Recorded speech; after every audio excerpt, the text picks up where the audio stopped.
Boa tarde a todos. Boa tarde, senhor professor, doutor.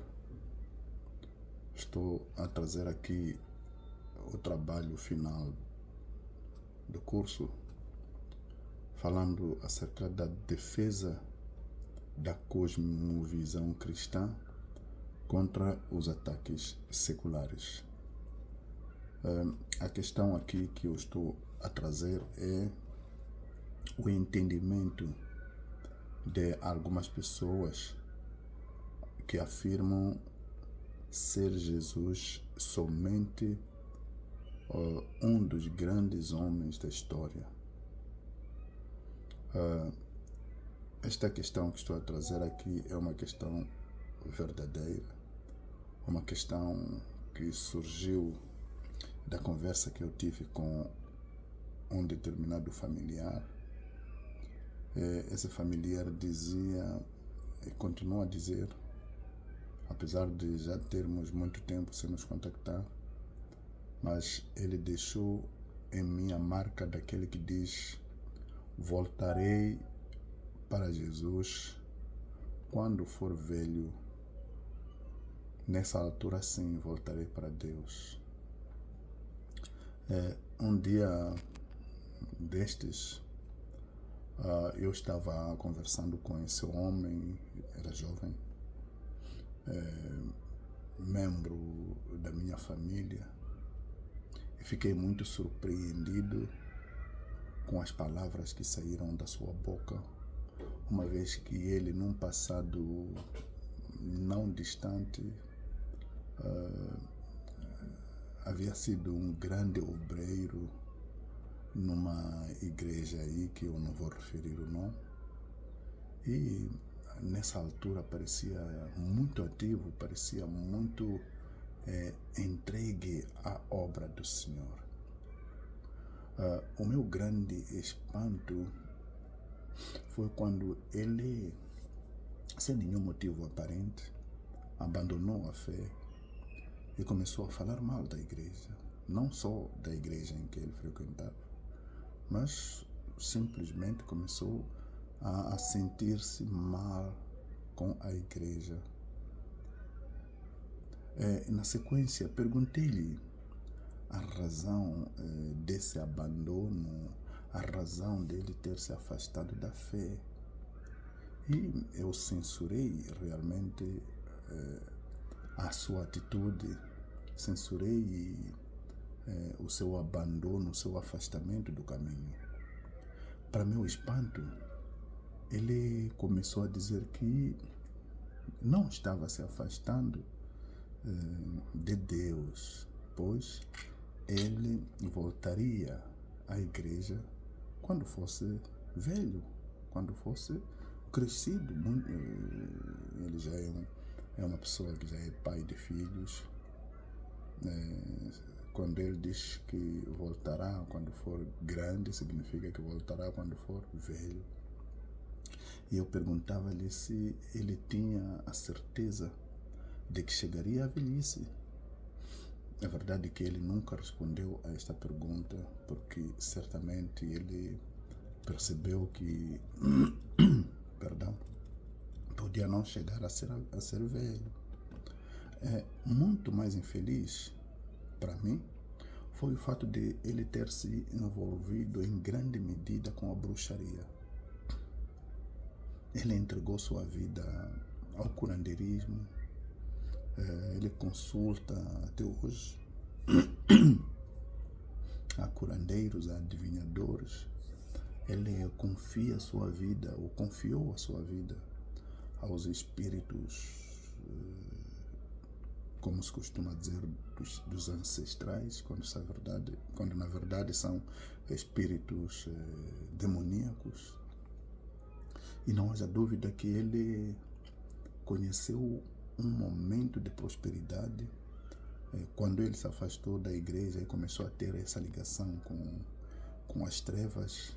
Ele começou a conhecer uma prosperidade, ele começou a brilhar, a ter boas viaturas, casou com 2 mulheres, enfim, começou a ser um empresário, certo? Mas em contrapartida, a relação familiar começou a deteriorar-se. Os casamentos dele começaram a ter muitos problemas. Os filhos ficavam malucos, outros, enfim, começou a ter problemas, certo? Começou a ter muitos problemas na família. Começou a afastar-se dos pais, acusando os pais de serem feiticeiros, acusando os pais de estarem envolvidos no insucesso da família dele. Começou a andar mal na vida.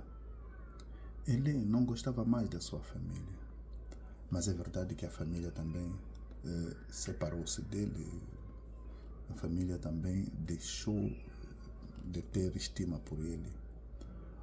Depois de tantos problemas que ele enfrentou e ainda continua a enfrentar, eu perguntei-lhe se ele não achava que escolher Jesus agora seria de facto o caminho. E por que ele achava que devia deixar isso para depois? Mas ele nunca deu satisfação. Somente voltou a uma igreja durante 5 meses, provavelmente, e de novo saiu. E somente dizia que o assunto era da sua responsabilidade. Como quem diz, eu é que sei tudo, e eu é que tomo conta das minhas decisões. Contudo, eu lhe incomodava sempre, eu não lhe deixava em paz, ao ponto de lhe dizer mais. Se ele sabia que quanto mais longe ficasse de Deus, mais difícil seria voltar para Deus. Ele não dava respostas, e eu sempre insistia. Você sabe que quanto mais você peca, quanto mais você endurece o seu coração, você vai se tornar cada vez mais afastado de Deus, você vai se tornar cada vez mais inimigo de Deus. E eu perguntava se ele sabia que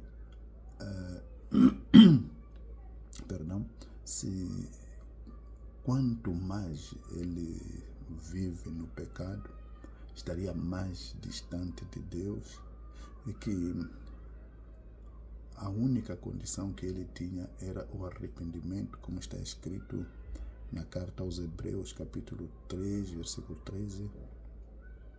E diz que se você continuar longe de Deus, estará a convidar a condenação.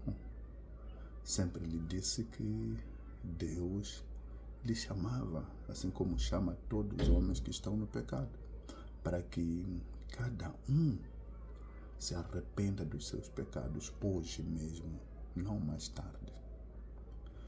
Eu sempre lhe disse, se você diz que vai voltar a escolher Deus mais tarde, então você está admitindo que sente a necessidade dele.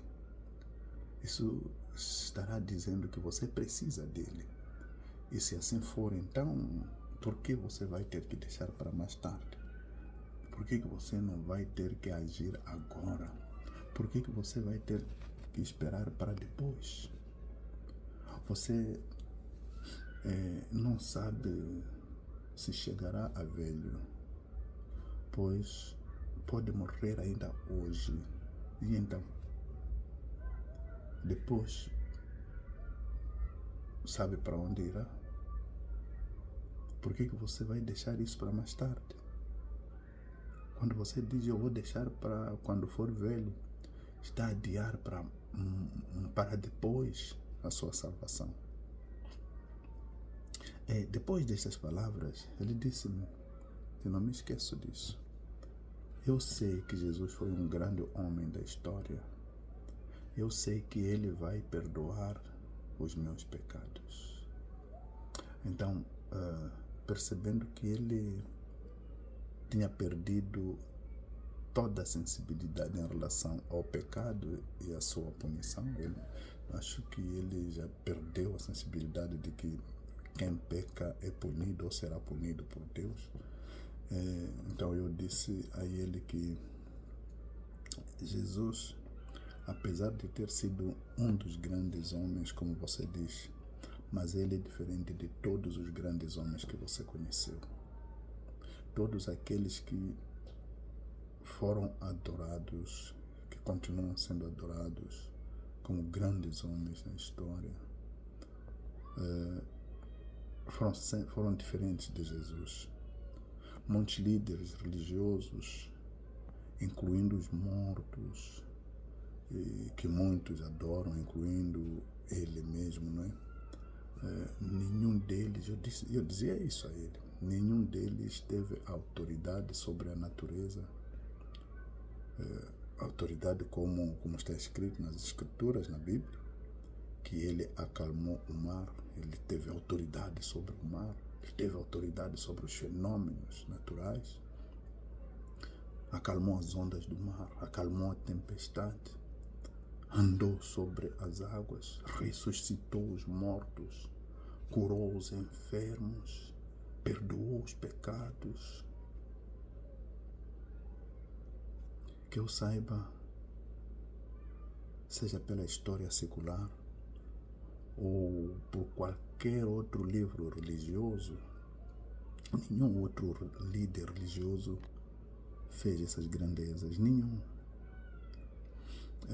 Estas coisas e outras tantas fazem de Jesus um grande homem da história. Mas não só. Elas fazem dele alguém especial e único. Se você reconhecer que Jesus foi um grande homem da história, você pensa que ele poderia, por exemplo, mentir? Você pensa que ele poderia dizer aquelas coisas que não são? É claro que não.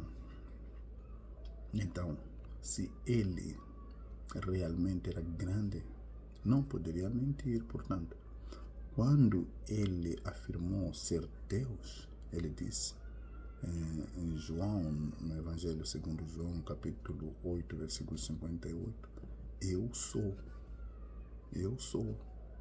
Essa apresentação é a mesma que encontramos no livro de Êxodo, capítulo 3, versículo 14. Quando Deus se apresenta a Moisés e diz, eu sou. Então estamos a ver Jesus dizendo, eu sou. A mesma apresentação feita por Deus a Moisés, eu sou. Então, se você considera Jesus como mentiroso, então não vale a pena você prometer que vai voltar para ele, nem o considerar grande, certo? Veja que eu creio que Jesus é Deus. Eu creio nisso e estou a dizer a você que Jesus é Deus, pois está escrito no Evangelho segundo João, capítulo 1, versículo 1 até 14. Até se você quiser ler, pode ler todos os versículos, mas eu vou ler 1 e 14, em que diz, no princípio era o Verbo estava com Deus, o Verbo era Deus. E lá mais adiante, no versículo 14, diz que o Verbo se tornou carne. O Verbo se tornou carne. Então, assim temos que o Verbo que tudo criou no princípio era Jesus. Muitas vezes, quando este meu familiar se encontra comigo, até hoje, ou goza comigo, ou foge de mim, ele não quer mais ter um encontro comigo, sentar comigo, conversarmos. Mas a última vez que nos encontramos, disse-lhe que só o Senhor Jesus reivindicou com muita autoridade ser Deus, mais ninguém. Mais ninguém. Mas também encontramos que o nascimento virginal pertenceu apenas a Jesus e mais ninguém. Também é confirmado até pelo próprio Alcorão a existência deste nascimento e a existência de Jesus.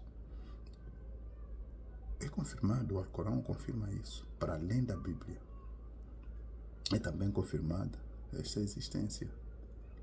Então, também confirmam os atos miraculosos realizados pelo Senhor Jesus.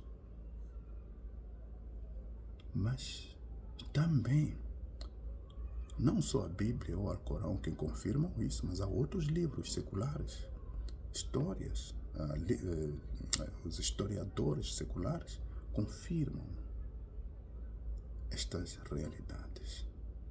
Eu sempre disse ao meu familiar e a outras pessoas que o Senhor Jesus é especial e ninguém deve duvidar desse fato.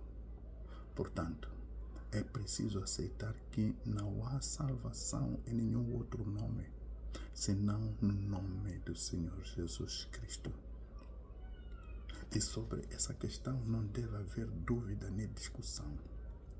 Não deve haver dúvida nem discussão. Por isso, escolhi este assunto aqui, por achar ser de grande responsabilidade do apologeta lidar com essas questões que afetam os homens. E cada vez mais os homens são impulsionados por este pensamento para longe de Deus. Em nome do Senhor Jesus Cristo. Amém.